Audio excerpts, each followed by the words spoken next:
Hola a todos, ¿cómo estáis? En el vídeo de hoy, primero voy a hablar de lo que es, digamos, la inversión en inmuebles baratos, cómo se puede hacer un efecto bola de nieve en este tipo de inversiones, es decir, cómo puedes continuar creciendo con pisos baratos, con comprar pisos baratos, reformar pisos baratos y posteriormente alquilarlos, cómo puedes escalar esa metodología para tener rentas pasivas en alquileres.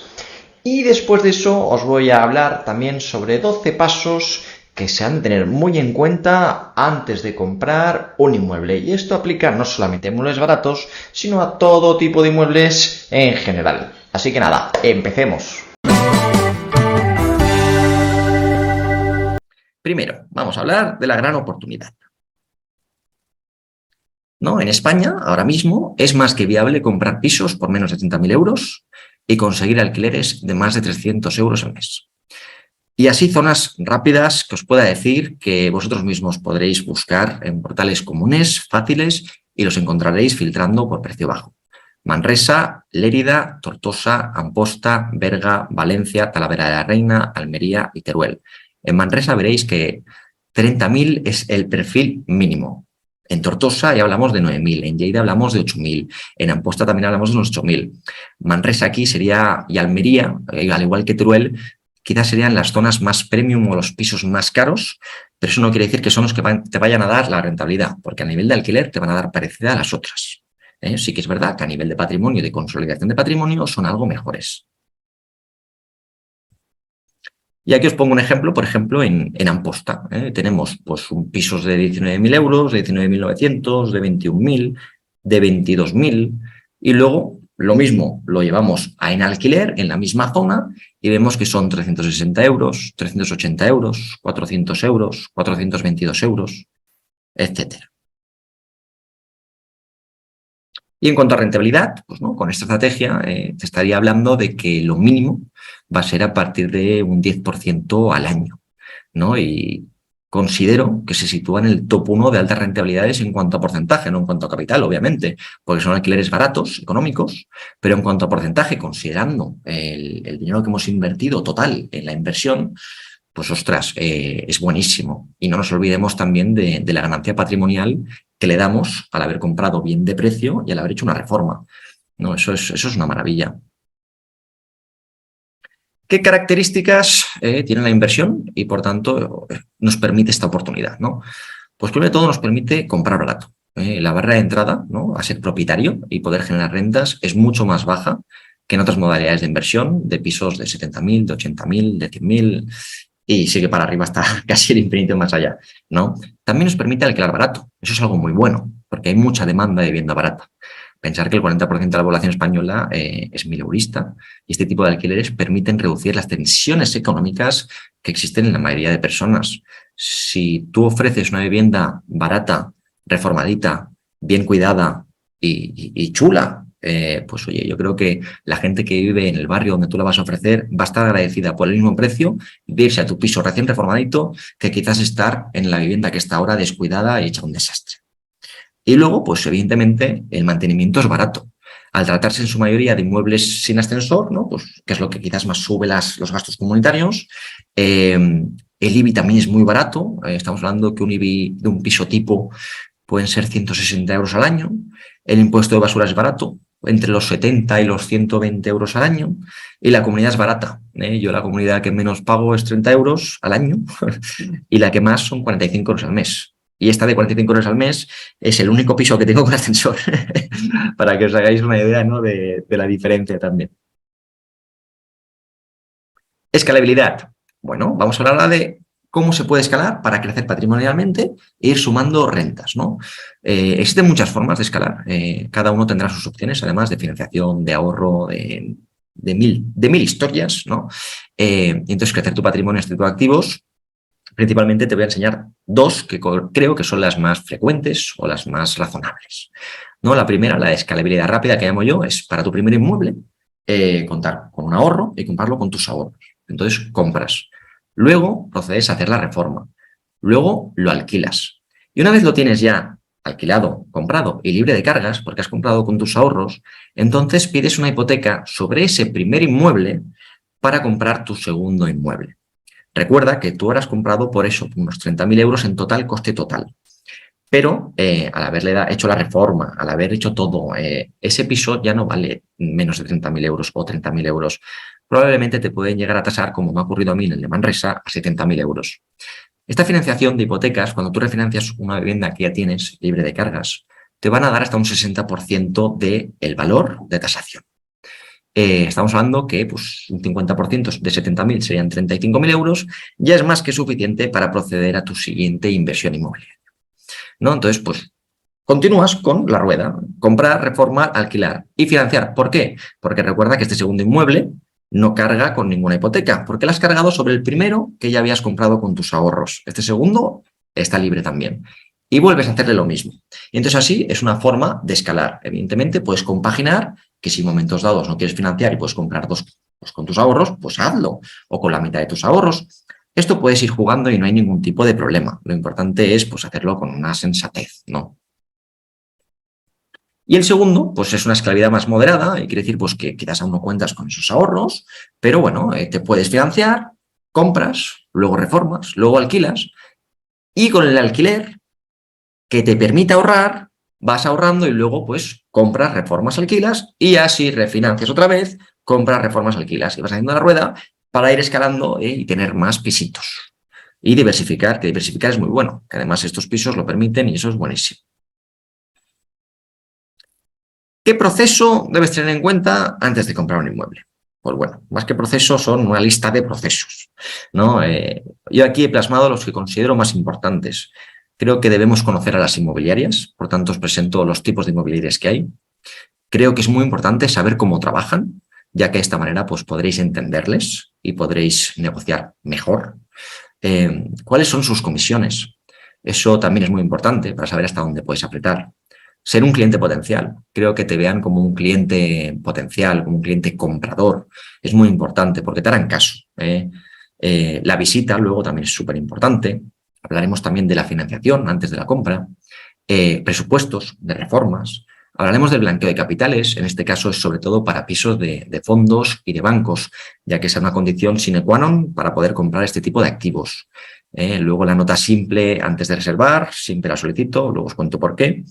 Luego el derecho tanto y retracto, que también va enfocado a pisos baratos, pisos de fondos y de bancos, y luego pues de la comunidad y del documento de arras. Para primer caso, primer escenario. Tipos de inmobiliarias. Bueno, pues distinguimos 5 tipos de inmobiliarias, por llamarlo de alguna manera, ¿no? Tenemos las pequeñas inmobiliarias de barrio, que pueden ser las que cogen los pisitos de la zona, no comercializan muchos más, son más familiares, hay pocos empleados y todos ellos llevan tanto un departamento de alquileres como de ventas y la misma persona te va a vender y alquilar un piso. Las grandes inmobiliarias que tienen presencia internacional, tipo Angela Molkers, esta ya está seccionada por barrios, está seccionado por zonas. Cada zona tiene un departamento de alquileres, de ventas y de comercial, es decir, tienes inmuebles vivienda, inmuebles en alquiler y comercial, que es venta de locales y oficinas, o naves industriales, ya me entendéis, fábricas, todas estas movidas. Luego las inmobiliarias tipo franquicia, como Tecnocasa, ¿no? También las encontramos en estas tipologías de inmobiliarias. Y luego, aunque no sean técnicamente inmobiliaria, también las entidades oportunistas, como los gestores de fincas, ¿no? Que también actúan en muchas ocasiones como intermediarios en la venta de inmuebles, sobre todo, evidentemente, de los inmuebles de personas que les están gestionando ya sus alquileres y su patrimonio. Y por último, no cabe destacar por los particulares que no les da la gana pagar la comisión de una agencia y se la comercializan pues, ellos mismos por los medios que crean oportunos. ¿Y cómo trabajan? Pues como os he mencionado, los departamentos, ¿no? La mayoría tienen departamentos de venta y de alquiler. Por tanto, cuando tú vas a comprar, tener en cuenta que el que os vende un piso entenderá mucho del metro cuadrado zona precio de venta. Pero metro cuadrado zona precio de alquiler probablemente no tiene por qué conocerlo y se puede desorientar, ¿no? Por eso yo no recomiendo preguntarlo. Haz el estudio tú, que es muy fácil. Luego, tipos de contratos de comercialización. Recordad que cuando tenéis diferentes posibilidades, ¿no? De comercializar una vivienda o un piso que queráis vender, lo podéis vender con un contrato de no exclusiva, es decir, lo puedes dar a varias inmobiliarias y todas ellas lo trabajan y el que lo venda se lleva la comisión, Puedes hacer un contrato en exclusiva, que solamente lo va a llevar a una inmobiliaria, y si lo vende otra persona, aunque seas tú mismo, ellos van a cobrar igualmente. Y luego tienes pues el mixto, ¿no? El contrato mixto. En este contrato mixto pues sería como una exclusiva, pero tú por tu cuenta también puedes venderlo. Yo recomiendo siempre en exclusiva, que es mi deber, ¿no? Además, también las inmobiliarias que colaboran con los bancos y con los fondos tienen firmados los contratos, en este caso, que suelen ser en no exclusiva con estos fondos y estos bancos, y al menos suele haber unas 2 inmobiliarias en cada zona y nadie más los puede comercializar. Antiguamente tenían un jaleo de llaves, hoy en día la mayoría van con una aplicación móvil y te abren la puerta, pero bueno, sigue habiendo llaves aún. Y evidentemente, pues la inmobiliaria, tener en cuenta que aunque vendan pisos de fondos y de bancos y el que te lo enseñe, también están gestionando pisos de particulares y se van a llevar más comisión de pisos particulares que no de que de los fondos y los bancos, donde la comisión pues quizás es más escueta. Y hablando de comisiones, pues tener en cuenta que las inmobiliarias van a cobrar entre un 2,5 y un 6% al vendedor sobre el valor de venta de un inmueble, en el caso de vendedores particulares. Pero en el caso de las inmobiliarias de fondos y de bancos, o que colaboran con ellos, básicamente, de esos activos en concreto se van a llevar entre 500 y 3.000 euros para inmuebles inferiores a 100.000 euros. Para que podáis ver, ¿no? Pues que la comisión máxima suya prácticamente es la mínima de los otros, ¿no? Hay un poco de diferencia y por eso muchas veces pueden prestar poca atención al cliente que viene para ver este tipo de activos, porque si tienen muchas llamadas para ver los de particulares o más caros, pues van a ir a por esos, como haría todo buen señor que quiera trabajar. Ser un cliente potencial. Esto es muy importante. Yo creo que cuando vais a hacer visitas, que a veces cuesta conseguirlas, lo sabréis muchos de vosotros, la forma más fácil para que te vean como un cliente prioritario y que estén detrás tuyo, que te informen, que si hay otra oferta o hay alguien más reservando esa vivienda por la que te has interesado o sale algo nuevo con tu perfil de búsqueda se interesen, creo que es hacerles ver que no buscas solo un piso, sino que eres un comprador habitual, que tú tienes la regularidad de que tus ahorros los destinas siempre al mundo inmobiliario, a invertir en rentas. Que es alguna costumbre tuya, que ya llevas tiempo haciéndolo y eso es algo importante porque te va a dar mucho valor, porque ellos saben que si no te venden hoy, te venderán mañana. Y luego también es muy importante que si tienes una buena posición de solvencia, se lo hagas saber, ya que si necesitas financiación, cuando vas a comprar inmuebles baratos, el proceso es más lento. Y cuando no la necesitas, pues es más rápido. Y si tienes esta suerte de tenerla a disposición de efectivo directa, pues seguramente te van a hacer mucho más caso también. Por tanto, si tienes esa situación, hazlo saber. No quiere decir que si tengas que financiarte no vas a poder optar a ello, ni mucho menos, pero si tienes esa situación, desde luego, pues marca algo de diferencia, como es normal. En la visita, ¿qué hemos de tener en cuenta cuando vamos a hacer una visita? Primero de todo, metros cuadrados reales, ¿no? Nosotros cuando vas a visitar pisos, seguro que os ha ocurrido, piso de 60 metros, entras allí y visualmente tú ves que aquello más de 40 metros no hace, ¿no? Tampoco es cuestión de ir con un metro de estos de cinta que vayas estirando para tener entretenido al API, no os lo recomiendo porque entonces se puede incluso enfadar o os va a dejar tirados, oye que me tengo que ir, pero sí un medidor láser de estos que venden en Amazon por 20 euros, 30 euros, y apuntároslo, hacerlo. Además, os va a servir muy bien también, porque los metros cuadrados reales los podréis justificar luego en la oferta, ¿no? Porque el metro cuadrado de la zona es un precio, y si tiene menos metros, pues el precio de venta es el otro. Os servirá también para esa oferta, para esa oferta os va a servir mucho. Fotos y vídeos. Es súper importante también hacer fotos y vídeos. ¿Y por qué vídeos? Porque las fotos a veces te vas a olvidar cositas, te vas a olvidar de hacer fotos a todo. Un vídeo en 360, súper ampliado todo a 0,5 y haciendo así, arriba, abajo, por todos lados, es súper importante, porque luego cuando lo vuelvas a revisar, te puedes percatar de cosas que no habías visto. Cosas que además también vas a incluir luego en la oferta. No preguntar si es negociable, porque evidentemente vivimos en España, evidentemente todos los pisos y siempre es negociable. Por tanto, no lo preguntes, sí que es negociable. A él no le interesa que tú negocies porque va a cobrar menos. No le preguntes que es negociable, porque sí, lo es. Será más o menos negociable, pero es negociable. Y luego fíjate en las instalaciones de suministros, ¿no? Y por esto me refiero a instalaciones de agua e instalaciones de cableado eléctrico. ¿no? Yo creo que ver que no haya tuberías de plomo es importante, porque si está el agua baja y luego ven que tienes tuberías de plomo, al ser cancerígenas, pues no vas a poder dar de alta el agua sin unas instalaciones nuevas. E instalación eléctrica, parte de lo mismo, que esté escondida, que no esté vista, que estén bien, que los diferenciales pues tengan su salida para enchufes y su salida para interruptores, es decir, iluminación. Todo eso es la nueva normativa y a pesar de no ser algo preocupante, ser consciente de ellos para luego justificar una rebaja por eso que tienes que hacer allí para poder dotar de suministros a esa vivienda o a ese inmueble. Y estructura, vigas y humedades. A nivel estructural, tanto de vigas y humedades, es súper importante fijarse. Hay dos tipos de humedades principales, las de condensación y las exteriores, ¿no? Las de condensación son simplemente pues, que se han dejado una ventana abierta o hay que ventanas rotas y por ahí, pues mira, se ha ido condensando la humedad dentro, pero no hay ninguna humedad grave, ¿no? Y las de exteriores que pueden filtrar desde fachada, esas ya considero que son más difíciles y pueden haber incluso haber afectado a la estabilidad estructural en un futuro, ¿no? Eso es más complicado. Y en cuanto a las vigas, sobre todo voy a centrarme en las de madera. Las vigas, ¿no? Que van de lado a lado. Lo preocupante sería que en los lados, en los extremos, que se unen y entran en la pared, estén afectadas, que estén podridas por ahí, que estén más delgaditas por ahí, que haya fisuras por ahí. Eso es un problema. Si es por en medio, si por en medio está podrida, está hecho un desastre, pero el lateral está bien, no hay ningún problema, porque puedes hacer un refuerzo de viga y eso es barato.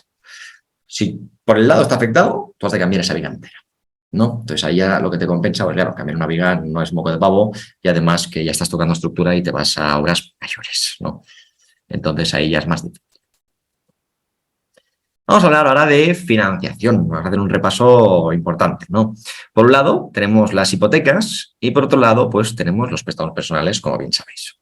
En el caso de las hipotecas, podéis abarcar desde el 60% del valor de la propiedad hasta el 90% de la propiedad, siempre y cuando, en este último caso, pues sea una propiedad de residencia habitual, de no inversión, de residencia habitual, y negociando bien las condiciones con el banco. Pensar que en el último año solamente un 1% de las hipotecas se han conseguido al 90%, por tanto parece misión imposible, ¿no? Pero bueno, os dejo el dato que es interesante. La duración de las mismas pues, suele abarcar desde los 10 años hasta los 30 años de duración. Esto va a depender pues, de vuestras condiciones, de vuestra edad y de muchos otros factores, al igual que de la cantidad que os presten, ¿no? Si os prestan 30.000 euros, a 30.000 euros no os la van a hacer a 30 años. Lo máximo que podríais lograr, y depende de la entidad bancaria, serían entre 15 y 18 años, normal 15, ¿vale? Para que os hagáis una idea también de este tipo de producto asociado a hipotecas. Las hipotecas al 100%, pues actualmente son muy difíciles de conseguir. A mí, el ejemplo que os he mencionado antes lo había puesto en la PPT y ni me acordaba. Continuamos. Financiación. Los préstamos personales van a variar mucho en condiciones de una entidad a otra y de persona a otra. Bueno, al final son personales, ¿no? Debido a que estos préstamos pues, no se conceden a más de 10 años, actualmente a 8 la mayoría, y conllevan unos intereses más elevados. Y los filtros para concesión, además, suelen ser bastante más duros, ya que las cuotas son mucho más altas y no todo el mundo pues, va a poder afrontar luego los pagos. Y hoy en día los bancos lo que quieren es liquidez, no quieren más patrimonio, ni quieren más pisos, quieren líquido. Y para comprar vivienda pues de primer precio, si no cuentas con ahorros y no llegas al mínimo requerido, para un préstamo hipotecario sí o sí tendrás que pedir un préstamo personal. Eso está clarísimo. ¿Cuál es la mínima cantidad del préstamo hipotecario? Actualmente hay varias entidades que ofrecen préstamos hipotecarios a partir de 20.000 euros. ¿Vale? Por tanto, existen hipotecas inferiores a 30.000 euros. Entre ellas destaca pues, Banc Sabadell, que tiene unas condiciones buenas, por ejemplo. Seguro que conocéis alguna más. Si alguna ha conseguido alguna también para este tipo de pisos y la conocéis, pues ponerla aquí en el chat para ayudar a todos, que siempre es bienvenido. Hipotecar una propiedad que ya tenemos libre de cargas. Si ya tenéis alguna propiedad que tengáis libre de cargas, pues también podéis hipotecarla, como mencionado al principio, para poder afrontar pues, esa nueva inversión. ¿Y quién paga los gastos de construcción de la hipoteca? Pues bueno, desde el 2019 la pagan los bancos. Y aún se portan bien muchos de ellos y te dejan elegir el notario, que también es muy bueno. Y si nos decantamos por la opción de préstamos personales para comprar una vivienda barata, si hacéis esto, lo que os voy a recomendar es que vuestra cuota del préstamo suponga como máximo un 50% de lo que queréis percibir de alquiler, o sea, de lo que tenéis pensado percibir de alquiler. Si vais a alquilar ese piso por 400 euros, pues intentar que vuestra cuota, vuestro préstamo personal para comprar ese piso, mensual pues no supere 200 euros, ¿no? Y esto te va a producir pues, que puedas crecer y escalar con el tiempo. ¿Y qué tipos existen de intereses? Pues tenemos el tipo fijo, el tipo variable y el tipo mixto. El tipo fijo, pues sabes lo que vas a pagar a lo largo de toda la vida de la hipoteca y no depende del Euribor ni de ningún índice, ¿no? Siempre estarás cubierto y siempre es lo mismo, básicamente. El tipo variable, pues no sé ni si comentarlo porque creo que ahora no vale la pena, la verdad, porque el Euribor está que trina. La hipoteca pues tiene un índice de referencia, que es normalmente el Euribor, que no se actualiza cada mes, sino que se suele revisar cada 6 o 12 meses, pero va para arriba. Eso está clarísimo, al menos durante 2 o 3 años, hasta que se calme un poco y ya veremos. Y en la hipoteca de tipo mixto, pues que tienes un interés fijo durante los primeros años de la hipoteca y luego te pasa a tipo variable. Yo ahora mismo, si tengo que recomendar, pues la recomendaré fija y ahora mismo están en torno ya a 3 y pico, 4,50% las hipotecas tipo fijas, han subido bastante. Pero pensar que sigue siendo barato. Estamos acostumbrados al 1,65, al 2 y pico durante muchos años, porque el Euribor evidentemente estaba por los suelos y nos hemos mal acostumbrado a tener financiación barata, pero eso no es lo normal. Tal y como está ahora, 3 y pico, incluso el 4% sigue siendo dinero barato. Pensar que en otros países, Latinoamérica, las hipotecas pueden ser hasta del 18%, 15%, perfectísimamente, ¿no? Entonces, creo que somos afortunados aún así. Y a partir de la reforma legal del 2019, ¿no? El banco te puede obligar a contratar 3 cosas para concederte una hipoteca. Te puede obligar a tener una cuenta asociada para pagar las cuotas, nada más faltaría, porque has de poder pagar la hipoteca, a un seguro de daños sobre el inmueble y a un seguro que le garantice pues, cobrar, ¿no? Y es razonable, ya que si no, pues el préstamo no tendría ningún sentido de dónde cogerse. Pero no pueden obligarte, bajo ningún concepto, a que contrates el seguro con ellos. Sí que te pueden decir que si no lo contratas con ellos, pues que entonces las condiciones variarán. Pero bueno, esto se considera mala praxis y depende de cómo pues negociarlo bastante, porque no es legal.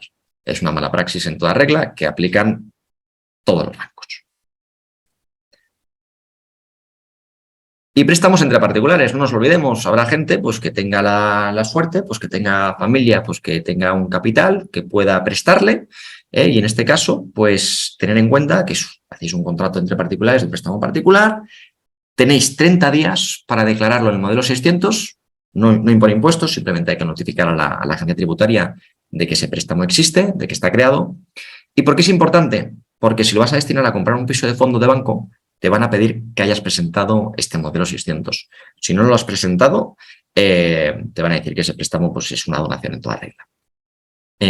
Y si el importe es inferior a 1.000 euros mensuales, además, la ley sí que te permite pagar las cuotas entre particulares en efectivo. Eso sí, que el prestamista te haga un recibo, quien sea de la familia o de amigos o quien sea, que te haga un recibo cada mes conforme lo vas devolviendo.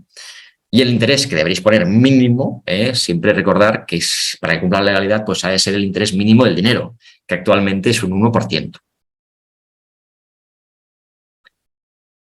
Cuando hablamos de presupuestos, ¿no? Es muy importante pedir un presupuesto de cara a la negociación, pedírselo a una empresa que os dará el más caro y así de esta manera, de cara a ofertar un precio a la inmobiliaria que os está vendiendo el piso, al fondo que está vendiendo el piso, podréis abrirles un poco más los ojos, que son gente objetiva y de esta manera pues podrán ceder más en más descuento prácticamente. Blanqueo de capitales. Esto es solamente para pisos de fondos y de banco y es documentación que nos van a pedir siempre, ¿no? Primero de todo, la identificación, te hablas de identificar, esto es el caso de persona física.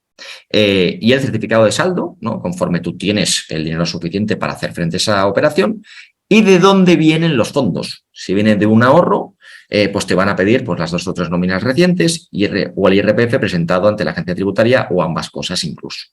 La venta de bienes o derechos. En el caso de que hayas vendido algo y hayas tenido ese dinerito por haber vendido algo, pues la escritura de haberlo vendido, en este caso. Si es herencia, pues la escritura de la aceptación de herencia. Si es una donación o préstamos entre particulares, pues la escritura o el contrato de donación o préstamo con la liquidación del impuesto ante la administración tributaria, recordar. Y en el caso de financiación bancaria, pues una oferta vinculante, ¿no? En este caso, para que os muestre que tenéis la solvencia suficiente como para poder proseguir. Y en el caso de ser persona jurídica es bastante parecido. Primero identificarte y te has de identificar no solo como empresa, sino también como administradores. un certificado de saldo, igualmente, beneficios de la actividad, impuestos de sociedades, IVAs, etcétera, venta de bienes o derechos, lo mismo, ampliación de capital, pues que los socios de la empresa digan, oye, hacemos una ampliación de capital para comprar esto. Muy bien, pues la ampliación de capital y el acuerdo, y donación en préstamo con socios o con terceros. Eso sería lo mismo. En la financiación bancaria, pues lo mismo que con la persona física. Nota simple. En este documento, ¿vale? Aparece la propiedad real, aparece quién es el propietario, aparecen las afecciones de todo tipo, como urbanísticas, cargas fiscales, hipotecas, préstamos, avales, todo lo que pese sobre la vivienda negativo, entre comillas, que os puede afectar a vosotros con la compra, aparecerá allí. También aparecen las cargas fiscales, si no han pagado el impuesto de transmisiones patrimoniales, y otros apuntes que pueden afectar a la propiedad en cuestión. No va a aparecer en la nota simple los gastos o deudas comunitarias, en este sentido. Si tienen deuda con la comunidad, aquí no aparece. Eso lo habéis de pedir al gestor de la comunidad en cuestión o a la presidenta de la comunidad en cuestión. Si conoces todos esos datos, no solo puedes negociar mejor, sino que podrás protegerte ante posibles imprevistos de tu futura compra en todos los aspectos. Y aquí os enseño un ejemplo de nota simple, antes de reservar, para que la podáis ver. Vamos a verlo.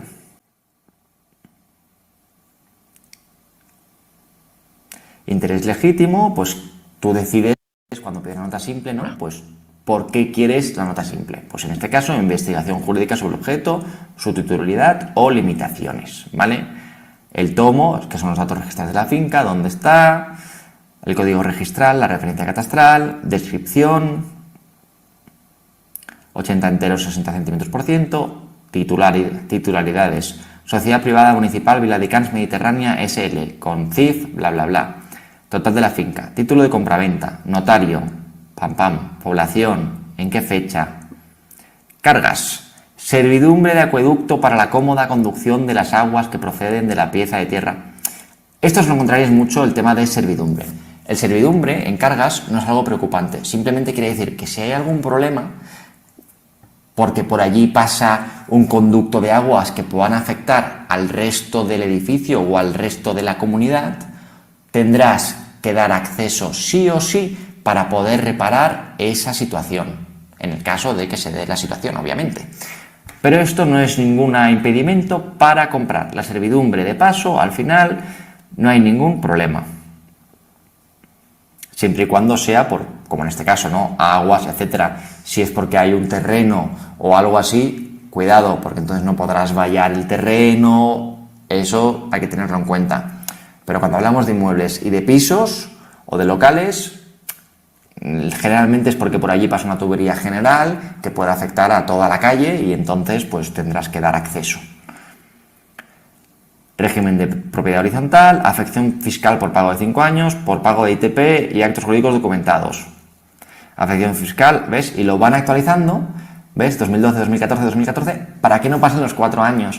Porque si pasaran los 4 años y aquí no aparece en el registro, me salvo de pagar ITP y actos jurídicos documentados. Y la gente lo prueba, sí, pero probarlo tiene sus consecuencias, que si te van avisando y siempre van actualizando, cuando llegue una cantidad X, te van a hacer un apunte de embargo y o te embargarán y tendrás que encima que pagar unos intereses impresionantes y puedes perder la vivienda. Bueno, aquí te ponen las advertencias, avisos legales. Esta información tiene valor puramente indicativo, lo de siempre, y etcétera. Vale, vista la nota simple, un ejemplo para que lo veáis. Y luego damos el tanteo y retracto. Esto afecta sobre todo a lo que es la zona de Valencia y Cataluña, que es donde han puesto esta medida, que se aprobó ya que había una necesidad de vivienda, de ofrecer vivienda social a la gente. Y entonces lo que decidieron fue que todos los pisos de fondos y de bancos que se iban a vender, pues que tenían derecho de compra preferente. O sea, tú vas a ir, vas a negociar, vas a hacer todas las visitas, vas a hacerlo todo, y si luego a ese piso, a ese precio, se lo quiere quedar la Generalitat, ya sea la catalana o la valenciana, cada uno en su respectivo sitio, evidentemente, pues se lo quedarán y no podrás hacer nada y ya está, y mala suerte, es algo que tenemos aquí, pero bueno, por eso os recomiendo siempre comprar a final de año, que se han comido ya bastante pastel del presupuesto. Ambas administraciones tienen un plazo máximo de 60 días para responder si finalmente compran el inmueble o no. Y pasados esos 60 días, si no hay ninguna respuesta, pues se dará por entendido que no lo compran. Y aquí os pongo un ejemplo de la cartita que han de haceros llegar conforme no lo van a comprar, ¿no? En este caso, veis, pues, Agencia de Habitaje de Cataluña, pues el señor tal, de tal piso, ¿vale? Pues decimos que, os informamos que la Agencia del Habitaje de Cataluña, pues no ejercerá el derecho de tanteo sobre esta transmisión. Maravilloso, pues ya puedes ir al notario con este papelito y con todo lo demás a comprar. Si tú no tuvieras este papelito, si no existiera, cuando llegues al notario, directamente te echaría fuera y no podrías hacer nada. La comunidad. Cosas que hemos de tener en cuenta. Evidentemente, pues cuánto es la cuota de la comunidad. Luego hay que fijarse en las fachadas. ¿Tienen grietas superiores a 1 centímetro exteriores? ¿Atraviesan hasta el interior esas mismas grietas o solo son visibles desde el exterior? Luego también en tema de contadores es fácil verlo. Cuando veáis cositas de empalmes entre contadores de agua, pues ahí hay alguien que está robando el agua a otra persona. En el caso de que veáis una chapucilla de cables de luz donde están los contadores de luz, pues ahí hay alguien conectado a la luz, ¿no? Todo este aspecto es muy importante porque veréis qué tipo de gente vive allí y no solamente eso, sino que la posibilidad de que existan ocupas allí dentro, sobre todo con el tema de los contadores. Para el tema de los ocupas, también es muy importante cuando os enseñe el API, la vivienda en cuestión, la puerta de entrada de la comunidad, ¿la ha abierto con llave o se ha abierto simplemente con un empujoncito? Eso te dará también un indicativo de que en esa finca puede haber ocupas. Y de hecho, si lo hace y abre la puerta a la comunidad directamente sin llaves, preguntárselo, oye, ¿que hay ocupas en esta finca? Y a ver qué te dice, ¿no? También demostrar que sabes, pues eso siempre ayuda luego de cara a poder tener pues, mejores relaciones con los agentes inmobiliarios y con las inmobiliarias colaboradoras. Preguntar también si existen derramas pendientes, si hay reformas pues, de cierta índole que puedan llegar a ejecutarse en un futuro, pero que de momento pues, no se han planteado porque quizás no hay dinero o por lo que sea, porque todo esto puede acabar luego aumentando considerablemente las cuotas comunitarias. Cambiar un techo entero pueden ser de 20.000 a 30.000 euros, que no es moco de pavo, ¿eh? Y por último, antes de comprar la vivienda, pues existe el documento de arras, ¿no? Que es un documento que se firma una vez aceptada la oferta y que supone pues, pagar el 10% del importe acordado por la compra de un inmueble. Este porcentaje puede variar, pero normalmente es un 10%. Sí que es verdad que si hicieras un contrato de alquiler con opción a compra, en este caso va entre el 10 y el 20%. Para que le interese algo así, que lo tenga en cuenta también ese dato. Por norma general, se establece un máximo de 2 meses para escriturar, desde que se firma el contrato de arras, es para ir al notario, ¿no? Entonces ya pagas la vivienda al 100% y se descuenta el 10% que ya has pagado. En el caso de que no se haga la escritura por culpa tuya, perderías ese 10%, y en el caso de que sea por culpa del vendedor, pues te tendría que devolver las arras dobladas, ¿no? En este sentido. Una de estas cláusulas, cada vez aparece más frecuencia, hay una cláusula que aparece, ¿no? Es el impuesto del IBI. Desde este año pasado, el impuesto de bienes inmuebles lo ha de pagar el propietario del año en curso. Es decir, si el propietario vende su vivienda el 1 de enero de 2023, ese propietario, ese antiguo propietario, tiene que comerse el IBI de todo 2023, no el comprador. No obstante, se está poniendo una cláusula en la que pues, se especifica en las arras de que se hace cargo del IBI pues tantos días una persona y tantos días restantes desde la fecha de escritura a la otra persona. Pero si tú te pones terco y dices que la ley te dice que el IBI lo paga el vendedor del año en curso, ojo, ojito, porque tienes de ganar. Y luego no os olvidéis de la mega cláusula súper mega esencial de la finca se vende libre de cargas y gravámenes. Asimismo, se vende libre de arrendatarios y ocupantes al corriente de pago de impuestos, contribuciones y comunidades hasta el día de su efectiva transmisión. Hasta aquí el vídeo de hoy, espero que hayáis aprendido un poquito más acerca del mercado inmobiliario, un poquito más acerca de la inversión inmobiliaria y un poquito más acerca del mercado en pisos baratos aquí en España. Así que nada, como siempre y sin nada más que añadir, nos vamos viendo.